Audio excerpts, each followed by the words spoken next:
what certs do you have, Bruce? I've got the CISSP. I've got the CAP, ISC2 CAP. I used to have the CCNA. CCNA has since evolved and changed. A Cisco Certified Network Associate. That's what this one is right here. It's evolved. It's broken into parts. It's way harder now. I went back to try to take it and failed it many years ago.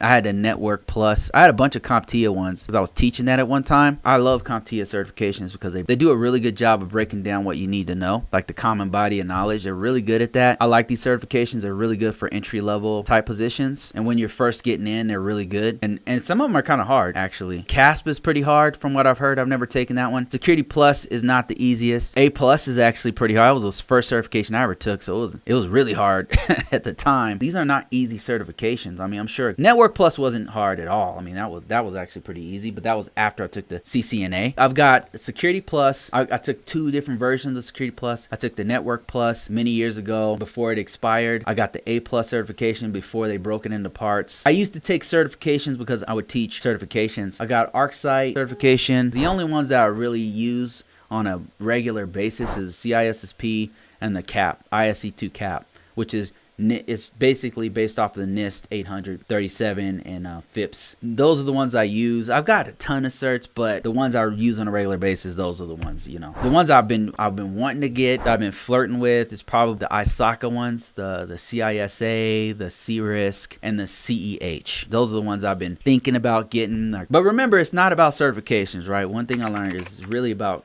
experience. It's a good way to level up money-wise.